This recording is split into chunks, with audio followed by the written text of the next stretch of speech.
Hello, everybody. Hello! So yes, BBC. Have anyone here remember Greater London Radio? All those years ago. Well, those were the producers and presenters there, mainly producers, who were being phased out really after Victor Rothschild in 1987 booted out the Director General in the 1980s. And as I was working at Marylebone High Street in the newsroom, you could see bit by bit the really good journalists and the good producers being eased out. But they were a fantastic bunch to teach me a bit about the profession, and I've never really stopped since. So here we are. What is NATO? So I'm going to be a bit boring as an investigative journalist and go through a little bit of the history of NATO. It was quite strange, wasn't it, how the Cold War started just about straight after the Second World War. And I just did a little look around. Up until 1980, a whole load of the middle-ranking and senior Nazi generals, colonels, etc. were brought into NATO. And I'll just run through Adolf Hausinger. And these are the people who were the top people in NATO, the senior military positions in NATO up until 1980. Adolf Heutzinger, Hans Spiegel, Johann Steinhoff, Franz Josef Schutzer, Ferdinand von Senger and Ettelin, Johann von Kielmansegg, Ernst Ferber and Karl Schnell, all senior Nazis who we fought in World War II, who then became senior NATO military officials, that is, chiefs of staff and things like that. So it's pretty obvious what was going on to the Soviet Union and the Russians at the time, that there was a transfer of the people that they'd been fighting on the Eastern Front into a new organisation known as NATO. Then we had also, around about the same time, the creation of the State of Israel. And a lot of people have wondered, why is it that all these Nazi war criminals weren't really pursued in the way we hoped they were, people who'd lived through the war? And what happened was, in the vote to create the State of Israel at the UN, Nelson Rockefeller in the States got all of the South American countries to vote for the creation of the State of Israel, and he did a deal with Ben Gurion, the first boss of Israel, basically. He said, you can have a country or vengeance, but not both. And so a deal was done between the Americans and the Israelis that they weren't going to go after the Nazi war criminals. And of course that did happen in the early 1960s, but then never again. And so this was one of the reasons, I think, that there was an integration of a lot of the Nazi empire into NATO and into the NATO countries, particularly into the US. Then it's one of my specialities. When I left the BBC, I got involved in a protest down at Wandsworth Bridge, and the chap came to me and said, you want to have a look at these people called the Bilderbergers? Well, has anyone, put up your hand up, please, if you've heard of the Bilderbergers. Good, thank God, because back in the time we were around about 2000, hardly anyone had heard about them. And what Bilderberg was, it was created in 1954, really, to be the political lobby for NATO, as a think tank. And the chairman of Bilderberg for the first 20 years was a chap called Prince Bernhard of the Netherlands, who just so happened to be a former officer in the SS. So this organisation, as a political lobby, was very, very much trying to keep under the radar. And you know what, I'm so pleased and proud that when we had the Bilderbergers in Britain, in Watford, in 2012, I think it was, or 2013, we had a massive demonstration down there where thousands, around about 4,000 people came down to demonstrate against Bilderberg in Watford. Far more than in any of the other countries where these demonstrations took place. Okay, so we wind perhaps to the 1950s, the Bilderberg started, and of course it's been eating into our democracy in the NATO countries ever since, making sure they get their people over there. At the moment we've got Goldman Sachs, I believe, running the show. And of course they're always at the Bilderberg conferences. They're the people that funded the Obama and Clinton election campaigns. So in 1966, something wonderful happened. Do you know what it was? When? Anyone like to just remind us, because this is just within my memory. The French, under de Gaulle, kicked out NATO. They said, no, we're not having NATO anymore, thank you very much, and the Americans had to go with their tail between their legs out of the country. Many of you, I'm sure, have seen the wonderful film that was made about. God, we were just chatting about it. Can you remind me what the name of the film was, please? About the CIA trying to bump off de Gaulle. The Day of the Jackal. Thank you, everyone. That's your collective memory. I'm when mine fails me. So they stayed out of NATO until Sarkozy in 2014. So that's almost 50 years. If the French can do it, so can we. Anyway, so if we go back to 1972, we had an amazing headline in the Daily Express on the Saturday. And that headline was, Bormann is alive. Now, Martin Bormann was Hitler's private secretary, and there was a whole load of discussion after the war about what had happened to this guy. He disappeared. Oh, then they said that they found his body. But no, actually, Stuart Stephen, who is a Jewish journalist from Bristol that had come to work on the Daily Express, along with Hungarian photographer Ladislas Farago, they got photographs of Bormann in Buenos Aires. And they put them in the Daily Express that day. There was a big hoo-ha about that. And it was wonderful to see that actually this attempt to cover up the relationship between the British here, that is to say Desmond Morton and Winston Churchill over the road, and Martin Bormann and Adolf Hitler over in Berlin, was being exposed. And this is what I wrote my book about, which I published during the lockdown. It's called The Traitors of Arnhem.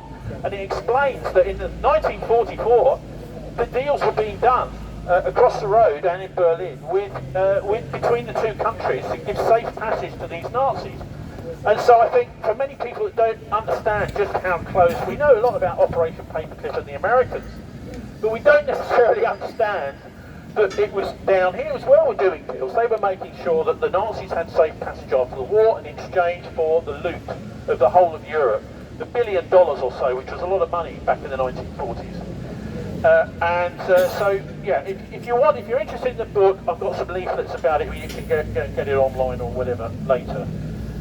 Then we had in the 1980s, anyone heard of Operation Gladio? Yes. Operation Gladio. So what was that about? That was about blowing up European citizens right across the continent, mainly in Italy and Belgium and places like that.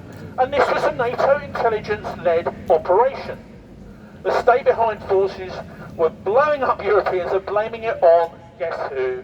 Communist sympathisers, communist supporters. But it wasn't. It was fascists.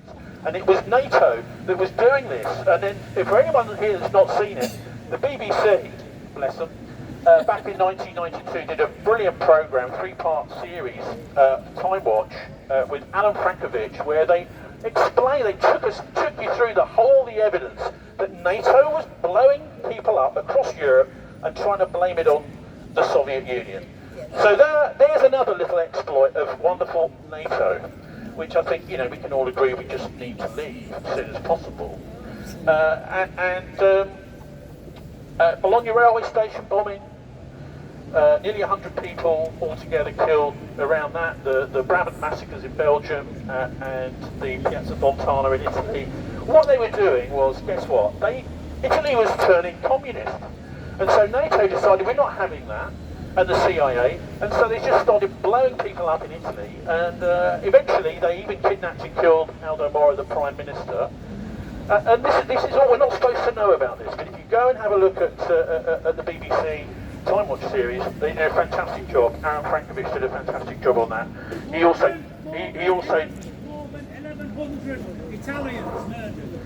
more than 1,100 Italians murdered by NATO. So it's a shame that Italy didn't leave, really. I mean, anyhow, so then we had the famous statement that we heard a little bit about earlier on by James Baker, the US Secretary of State, on the February the 9th, 1990. We promise not to move an inch eastwards. Oh dear, what a fib. Because, of course, as we've also just heard, the expansion of NATO is double eastwards. So the Americans were just lying. And now, of course, we've got an American war going on in Europe, American fueled, and with the British, of course, involved in that, which is a massive proxy war, which Europe is going to be whole of Europe is going to suffer from. Then in 1989, Alfred Herrhausen, who was trying to do the after the Berlin Wall was or when the Berlin Wall was falling, Alfred Herrhausen was the Deutsche Bank chair. Suddenly gets he's trying to do all these deals between the Soviets and the West and the Germans. Oh, he's assassinated, and NATO were implicated in his assassination too. The idea is, of course, if you haven't got it by now. In polite circles, in diplomatic circles, it was well known what NATO was really all about. It was nothing to do with defence. It was about three things: keep the Russians out, the Americans in, and the Germans down. And the assassination of Herrhausen was part of keeping the Germans down. And of course, exactly the same with the Nord Stream pipeline.